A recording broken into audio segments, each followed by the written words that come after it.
In this video, I'm going to show you everything you need to know to get incredible sunset time lapses on your GoPro action camera. It's not super complicated to get great sunset time lapses, but there are a few key tools and settings that you need to know to get the very best time lapses from your GoPro. For the tools you need, you're first of all going to, of course, need your GoPro camera. In today's video, the settings I'm showing you will be demonstrated on the Hero 10, but most of these settings are compatible with any GoPro. In addition to your GoPro, you're going to need a tripod. It can be a basic tripod, it doesn't have to be fancy. It just has to be a tripod that you can mount your GoPro on. In addition to the tripod, you'll need a GoPro mount that can go on top. This particular mount I've linked to in the description below.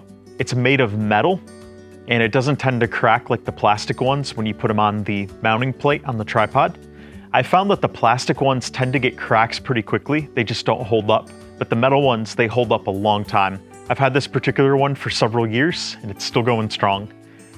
I believe it cost about $10, so I'll link the exact one in the description below, which, by the way, I'll link the other tools that I mentioned in this video as well, in case you want to check those out. And finally, you'll need some type of external power pack. And the reason you'll want the power pack is your battery in your GoPro is only going to last about a max of 2 hours when you're filming a time lapse. And generally, to get a good sunset time lapse, you're going to want to have about a total duration of 3 hours. And the reason you'll want about 3 hours is because I recommend starting the time lapse about 2 hours before actual sunset time. And that's because a lot of those neat colors in the sky tend to show before the sun actually sets. So for example, let's say the sunset time is 8 o'clock p.m. Generally, I would recommend starting the time lapse by about 6 p.m. And then I generally recommend ending the time lapse about an hour after the sunset time. So if the sunset time is 8 p.m., I recommend ending the time lapse around 9 o'clock. So your total time lapse duration would be 3 hours. It would be 6 p.m. to 9 p.m.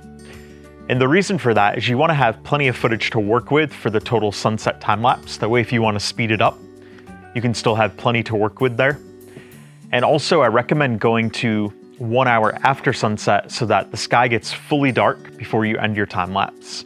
It's going to look great when you have that full fade to black.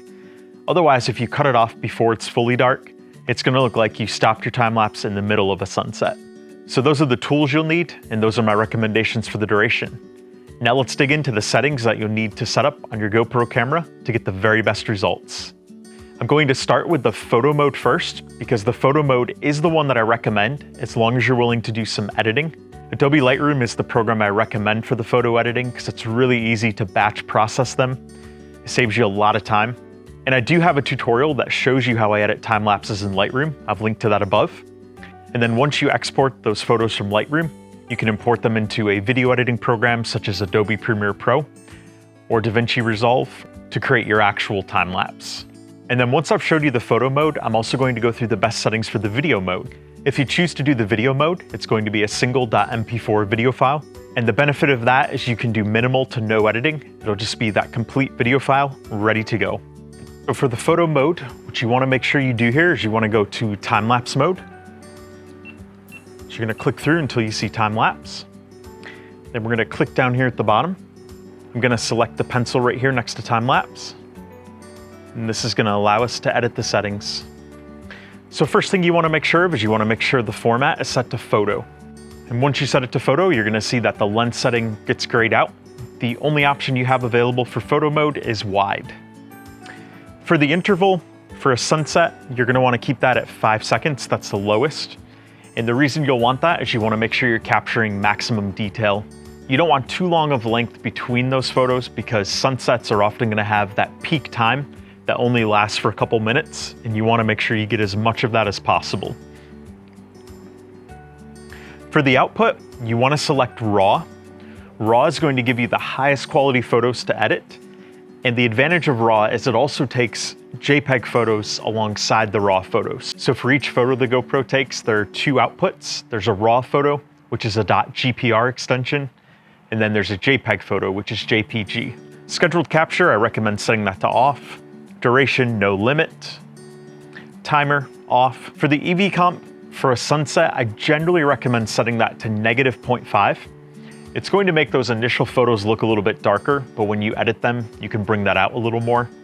And the reason I like setting it to -0.5 is so that those highlights don't get blown out, especially if you're looking toward the sun for the sunset.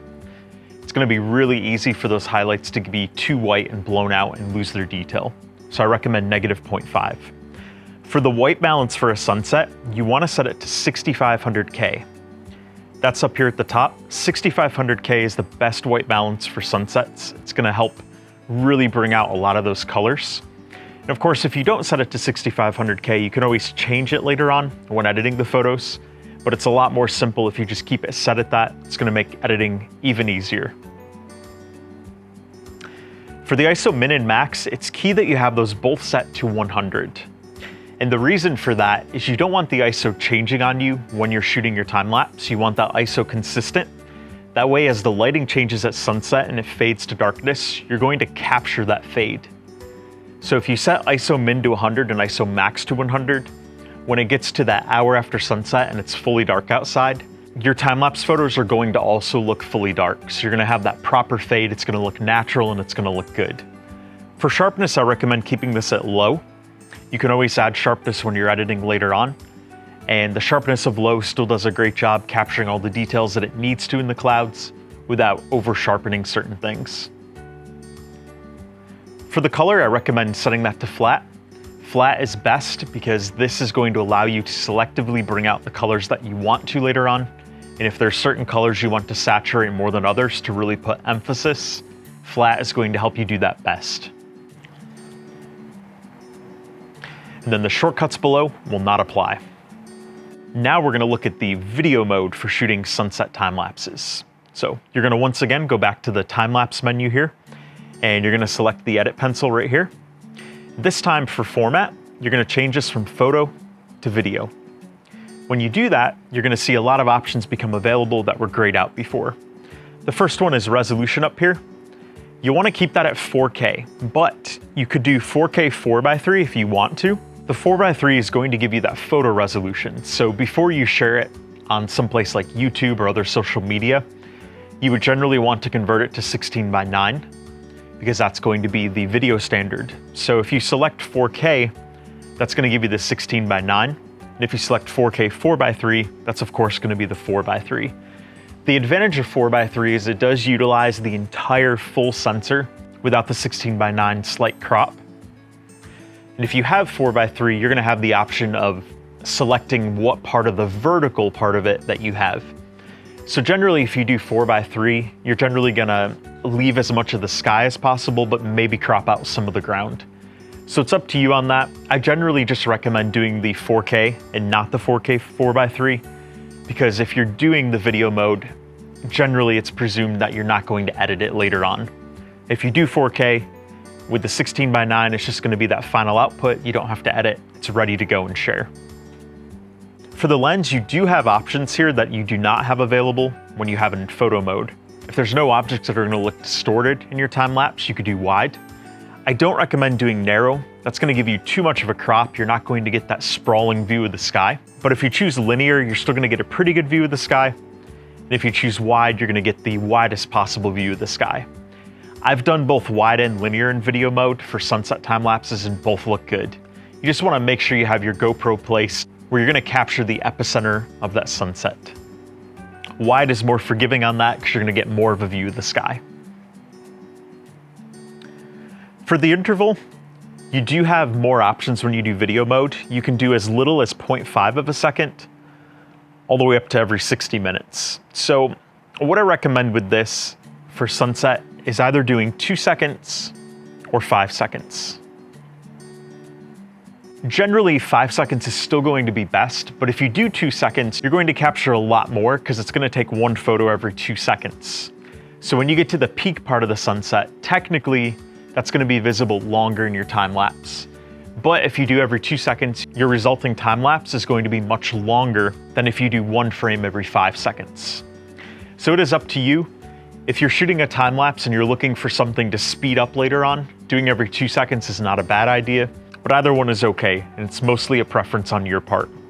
5 seconds though, if I had to pick one, is still my default go-to. Schedule capture, you can keep that off. Duration, no limit. Timer off. Zoom, make sure you keep it at 1x. You don't want to do zoom here because it's going to be digital zoom and you're going to lose resolution. For ProTune, definitely make sure the bitrate is set to high. You definitely want to get the highest quality result. You don't want to set to standard or you're going to miss out on a lot of detail. For the EV comp, generally if you're doing a video, I recommend keeping it at 0. The GoPro has come a long way without blowing out the highlights. So if you're concerned about that and it's like a super bright sky, you could still do the -0.5. But with the video mode, I recommend keeping it at 0. The GoPro is usually going to compensate and get you the best results.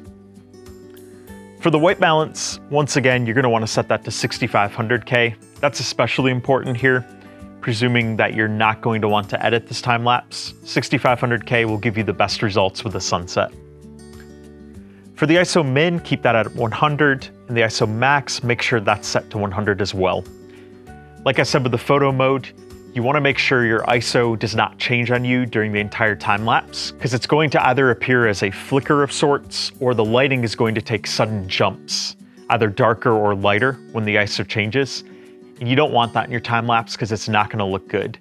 Keeping it set to 100 and 100 is going to give you the best results and that fade to black at the end.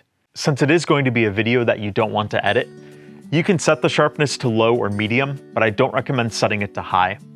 As a general good balance, I do recommend just keeping it set to medium for the video mode. That usually will give you the best results. And for color, I recommend keeping it at either natural or vibrant. I don't recommend flat because if you're not going to edit later on, it's going to look really dull and you're going to miss out on a lot of those colors that a fabulous sunset offers. Natural is generally a good middle-of-the-road go-to if you're concerned about it having too little saturation or too much. And the shortcuts down here do not apply. I hope you found this video to be helpful, and I hope you have a lot of fun getting great sunset time lapses. Until we talk again, happy GoProing.